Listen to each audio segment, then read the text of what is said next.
আসসালামু আলাইকুম দর্শক, আমি পবন মেকার চলে আসছি আপনার কাছে একটি নতুন ভিডিও নিয়ে। তো এর আগের পর্বে আমরা দেখেছিলাম যে আপনার ইন্ডাকশনের যে বেসিকগুলো, আপনার সার্কিটে বেসিক কি কি থাকে এবং কোন পাশ থেকে কোন কাজ হয় সেটা দেখাছিলাম। তো আজকে দেখাবো এখানে যেগুলো রেজিস্ট্যান্সগুলো আছে, যত উপরগুলো রেজিস্ট্যান্স আছে, জেনার ডায়োড আছে, আপনার ট্রানজিস্টরগুলো আছে। তো এগুলার কি কাজ এবং কোন কোডের জন্য, অর্থাৎ আপনার কোন পাসের জন্য কোন কোড আসে সেটা এই ভিডিওতে দেখাবো। তো আর কথা বাড়াবো না, চলুন আমাদের ভিডিওটা শুরু করি।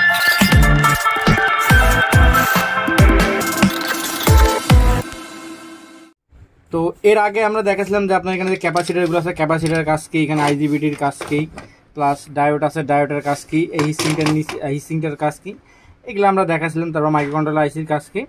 তো আজকে আমরা দেখাবো কি যে আপনার কোনটার জন্য কোনটা কোড আসে, অর্থাৎ এই রেজিস্টারগুলোর জন্য কোন কোড আসে, আপনার আইসির জন্য কোন কোড আসে, বার্জারের জন্য কোন কোড আসে, যেগুলো কোড আসে এই কোডগুলোর সমস্যার সমাধান দেখাবো আমরা এই ভিডিওতে। তো সর্বপ্রথম আপনার একটা জিনিস শুরু করার আগে আপনাদের কিছু বেসিক ধারণা দিয়ে রাখি। তো এগুলো এখানে তিনটা সার্কিট আছে, তিনটা সার্কিট তিন কোম্পানির, কিন্তু তিনটা সার্কিটে আপনার সেম কাজ, মানে একই রকম কাজ তিনটা সার্কিটেতে। জাস্ট পিভিসির মডেল আলাদা, পিভিসির ডিজাইন আলাদা এবং পাসের কালার আলাদা, ওয়ার্ড আলাদা, কিন্তু সবগুলো একই পাস। এখানে যে পাস লাগা আছে এখানেও সে পাস লাগা আছে, প্লাস এইখানেও সেম পাস লাগানো আছে, প্লাস সাইজের কম বেশি এবং পিভিসির ডিজাইনের উপর পাসগুলো ভিন্ন ভিন্ন জায়গায় বসানো আছে। তো আমরা শুরু করব আমাদের এই সার্কিটটা দিয়ে। তো এই সার্কিটটার কাজ হলো কি, আপনার দেখা যায় যে অনেক সময় যে আপনাদের ইন্ডাকশনে E0 আসে, E1 আসে, E2 আসে, E3 আসে, E4 আসে, E5, E6, E7, একদম E9 পর্যন্ত যে কোডগুলো আসে সেগুলোর একটা সমস্যার সমাধান। তো সর্বদা আমরা আসি কথা বলি E0 নিয়ে। E0 অর্থ হলো কি যে আপনার মনে করেন কোনো পাতিল বসেনি, আপনার যে ইন্ডাকশনটা যদি হয়ে থাকে ইনফ্রারেটের হিসাবে আলাদা, ইনফ্রারেট পাতিল ছাড়াও চলে, ওটা হিটার কয়েল। আর ইন্ডাকশন হলো ম্যাগনেটিক ফিল্ড তৈরি করে, এজন্য ওকে স্টিলের জিনিসের প্রয়োজন হয়, স্টিলের পাতিল, স্টিলের যে কোনো জিনিস যেটা চুম্বক আকর্ষণ করে সেটার প্রয়োজন হয়। তো ইন্ডাকশনের ক্ষেত্রে E0, যেটা E0 অর্থ হলো কি যে আপনার গ্লাসের উপর কোনো রকম পাতিল বসানো নাই, তো এটার জন্য E0 আসে। এবং E1 হলো কি আপনার, E1 হলো লো ভোল্টেজ, E2 হলো হাই ভোল্টেজ, তারপর E3 হলো আপনার টেম্পারেচার, ওভার টেম্পারেচার অর্থাৎ বেশি গরম, এরকম কোড। আরেকটা জিনিস আপনারা চাইলেও আরেকটা জিনিস দিয়ে আপনারা শিখতে পারেন। তো আমাদের কাছে দুইটা কোম্পানির দুইটা আপনার বক্স আছে। তো এগুলা দুইটা ইউনিভার্সাল সার্কিটের কভার। তো যারা ভাই মনে করেন আপনার ডায়াগ্রাম খোঁজে যে কোন কোডের জন্য কি আসে, তাদের জন্য এই সার্কিটের কভারগুলো মাস্ট বি বেটার হয়। তো আপনাদের একটি ছোট্ট জিনিস বুঝে রাখি। তো এখানে দেওয়া আছে মনে করেন আপনার E0 no pan, E1 low voltage, E2 high voltage, E3 cook sensor open circuit or short circuit, তারপর E4 আছে IGBT sensor open circuit or short circuit, এবং এখানে দেওয়া আছে E5 কুক ওভারহিট। তো এই ক্ষেত্রে যদি আপনাকে আমি বোঝানো বা বুঝিয়ে দিতে যাই, তাহলে এখানে দেওয়া আছে E0 নো পেন, অর্থাৎ কোনো পাতিল বসানো নেই, কোনো পাত্র যে আমাদের চুলাটার উপর বসানো নাই, সেটার জন্য হচ্ছে E0। আর E1 হলো লো ভোল্টেজ, অর্থাৎ আমাদের কারেন্টের ভোল্টেজ 220 আসে বাসায়, কিন্তু দেখা যায় যে সার্কিটে আপনার রান করার জন্য যে যতটা ভোল্টেজ প্রয়োজন ততটা ভোল্টেজ রেজিস্ট্যান্স দ্বারা পাস হয়।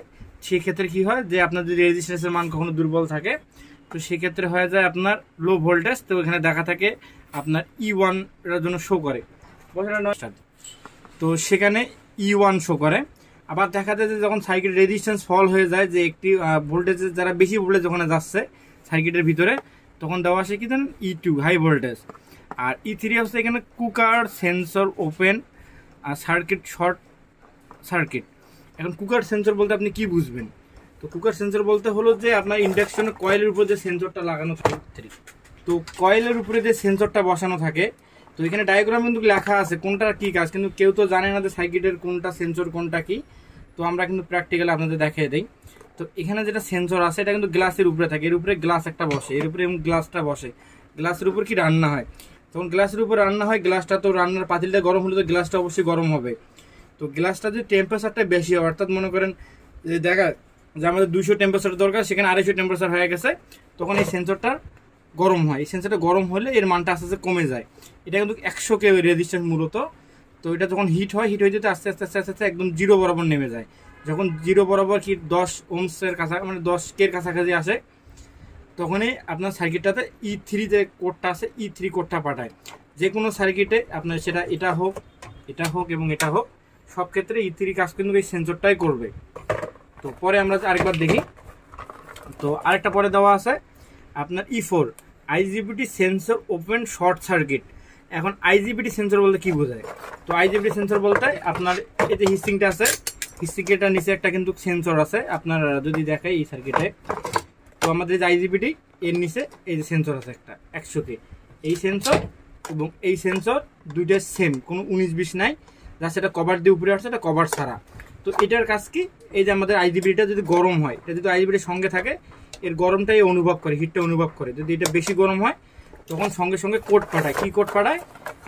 এখানে কি কোড পাঠায় বলা আছে, এখানে E4 কোড আছে আইজিবিটি সেন্সর, অর্থাৎ আইজিবিটি নিজে যেটা সেন্সর আছে সেটার জন্য E4 কোডটা দেওয়া আছে। আর দ্বিতীয় কথা হলো এখানে দেওয়া আছে E5 কুকার ওভার হিট। অর্থাৎ কুকার বলতে কি বোঝায়? আপনার যে গ্লাসের উপর যে খাবারটা তৈরি হচ্ছে, এই গ্লাসটা ওভারহিট। এখন এই গ্লাসটা ওভারহিটের জন্য তো আমাদের টেম্পারেচার সেন্সরটা কাজ করতেছে, আপনার এই সেন্সরটা কাজ করতেছে, কিন্তু আমাদের হিটসিংটা, যেটা আপনার হিটসিংয়ের নিচে সেন্সর আছে, আইজিবিটি আছে, এই হিটসিংটা ওভারহিট। এই হিটসিংটা ওভারহিট কি কাজ করে? যেখানে যে কুলিং ফ্যান আছে, অর্থাৎ যে কুলিং ফ্যানটা আছে, যদি আপনাদের দেখাই, এই যে কুলিং ফ্যানটা আছে, এই কুলিং ফ্যানটা যে হাওয়াটা করে, অর্থাৎ হাওয়াটা অল টাইম কিন্তু আপনার হিটসিংটাকে ঠান্ডা করে এবং এই কয়েলটাকেও ঠান্ডা করে। যখন কয়েলে বাতাস দেয়, কয়েলটাও ঠান্ডা হয়, হিটসিংটা একটু ঠান্ডা হয়। তো এই ফ্যানটা যদি কখনো ড্যামেজ থাকে, ফ্যানটা যদি না ঘোরে, আপনার চুলা চালু হবে, চুলা দেখা যায় যে আপনার 10-15 মিনিট, অনেক সময় দেখা যায় 5 মিনিট চলার পর তখন আপনার কোড পাঠাবে। কি কোড পাঠাবে? E5। তো এই সার্কিটটা আপনার, যেটা আপনার এই সার্কিটটা আছে, যেটা বাজারে অ্যাভেলেবেল কিনতে পাওয়া যায়, ইউনিভার্সাল সার্কিট। তো এইটার প্যাকেটের ডায়াগ্রাম আমরা পেলাম কিন্তু এইটা। তো আমরা এই সার্কিটটাতে বরাবর কি পাইলাম? এখানে আপনার E5 পর্যন্ত কোড পাইলাম। তো আমরা এবার পরের সার্কিটটা নেই, এটাও আপনার চাইনিজ সার্কিট, এগুলো ইউনিভার্সাল সার্কিট সবগুলাই। তো এখানে যদি আমরা একটু লক্ষ্য রাখি, তো প্যাকেটের গায়ে দেওয়া আছে কি আপনার নট পট ওয়ার্কিং, এটা হলো E0, লো ভোল্টেজ প্রোটেকশন এটা হলো E1, মানে সেম। হাই ভোল্টেজের জন্য হচ্ছে E2, আইজিবিটি থার্মোস্টার ব্রোকেন, এটার জন্য আছে আপনার E4। তো এখানেও কিন্তু আইজিবিটি থার্মোস্টার ব্রোকেন, এটার জন্য দিছে আপনার E4, তো এটার জন্য দিছে E4। তারপর এখানে দিচ্ছে বটম ওভার টেম্পারেচার, অর্থাৎ বেশি গরম হলে সার্কিটটা আপনার যখন হিসিংটা বেশি গরম হয়, ফ্যান না ঘুরলে, সেম E5, এটা তো সেম, এটা তো সেম। তারপর এখানে বাড়তি কিছু জিনিস দিচ্ছে, বাড়তি দিচ্ছে কি, যেমন bottom thermistor broken not set ওকে, এখানে দিচ্ছে E6, কিন্তু এখানে কিন্তু এখন E0, E1, E2, E4, E3টা কিন্তু নাই। E3 কাজটা কি করাইছে? এখানে E5 দিয়ে করাইছে, bottom over temperature E5, sorry, bottom over temperature E5, আর bottom thermistor broken not set okay, সেটা হলো E6, অর্থাৎ E3 কাজটা এখানে E6 বলে ওরা বুঝাইছে। আমাদের আগের সার্কিটে E3 বলছিল, E3 কোডের জন্য আমাদের কি বলছিল? সেন্সরটা। তো এখানেও দিছে সেন্সর, কিন্তু এখানে দিছে E6 কোড, অর্থাৎ এখানে E3 এবং এখানে E6 কোড দেখাইছে এই বোর্ডের জন্য। তো দুইটা মাথায় রাখবেন, যদি আপনার গ্লাসটা বেশি গরম হয় তাহলে আপনার সেন্সরটা পরিবর্তন করতে হবে, সেন্সরটার জন্য E3 আসুক আর E6 আসুক, দুইটা কাজ রাখে। তারপর এখানে আছে E7 সিস্টেম ফলস, অর্থাৎ আপনার E7 সিস্টেম ফলস বলতে কি বোঝায়? যেমন আইসি, আপনার আইসিটা থেকে সিস্টেম যে প্রোগ্রামিং করে, যদি প্রোগ্রামের কোনো জায়গায় ফলস থাকে, সেক্ষেত্রে কি দেখাবে? E7 দেখাবে। আর এই প্রোগ্রামের ফলসটা কি কারণে হয়? আইসি তো সচরাচর নষ্ট হয় না, দেখা যায় 100টার মধ্যে একটা আইসি নষ্ট হয়। সিস্টেম ফল্টার কাজ করে কি? ইন্ডাক্টরটা অনেক সময় দেখা যায় যে ভিতরে এখানে মরিচা ধরে নষ্ট হয়ে যায়। অনেকগুলোতে অ্যালুমিনিয়াম ব্যবহার করা থাকে, কোনোগুলো তামা ব্যবহার করা থাকে। তো যেটা তামা সেটা তো চলে যায়, যেটা অ্যালুমিনিয়াম সেটা ভিতরে ফাঙ্গাস জমে। যখন ফাঙ্গাস জমে তখন আপনার E7 আসে, কোনোগুলোতে E9 আসে, কোনোগুলোতে E8 আসে। তো এটা হলো সমাচার। তো আমাদের প্যাকেটের কাজ শেষ। তো আমরা এখন বেসিক ধারণা পাইলাম। তো আমরা প্যাকেট থেকে যেটা বুঝতে পারলাম যে প্যাকেটের যারা তৈরি করছে কোম্পানি, তারা কিন্তু ডায়াগ্রাম দিয়ে দিয়েছে যে তাদের পাশে যদি কোনো ক্ষতি হয়, অর্থাৎ আপনার কোন জিনিসটা না ঘুরলে, ফ্যান না ঘুরলে কি আসবে কোড, সেন্সর কাজ না করলে কি আসবে কোড, সেরকম বলছে, কিন্তু একদম এক্সাম্পলভাবে আপনাকে বলে নাই যে ফ্যানটা না জন্য আপনার এখানে লো ভোল্টেজের জন্য কোন রেজিস্টার, হাই ভোল্টেজের জন্য কোন রেজিস্টার, তারপর এখানে কুক সেন্সর ওপেন সার্কিট, এটা কোন সেন্সরটা, আইজিবিটি সেন্সর ওপেন সার্কিট সেটা কোন সেন্সরটা, সেটা কিন্তু উল্লেখ করেনি। জাস্ট আপনার সমস্যার সমাধান বলে দিছে যে এই সমস্যা হলে এই সমাধানটা করো, কিন্তু একটা জিনিস বলে নাই যে এই সমাধানটা কোথা থেকে করতে হবে, কোন পাশ থেকে করতে হবে, তো সেটা বলে নেই। তো আমরা ইনশাল্লাহ নেক্সট ভিডিওতে আমরা আপনাদের দেখাবো যে কোন পার্টসের কোন কাজ, এবং এগুলো আসলে যে কোডগুলো লেখছে এই কোডগুলো কোন জায়গা থেকে সমাধান করতে হবে, সেটা আমরা ইনশাল্লাহ পরের ভিডিওতে দেখাবো। তো আমাদের ভিডিও যদি ভালো লাগে তো আমাদের চ্যানেলকে লাইক, কমেন্ট, সাবস্ক্রাইব, শেয়ার করুন। পাশাপাশি নতুন ভিডিও পাওয়ার জন্য বেল আইকনে পুশ করে চাপ দিয়ে রাখবেন। তো আজকের মতো আসসালামু আলাইকুম, দেখা হবে নতুন ভিডিওতে।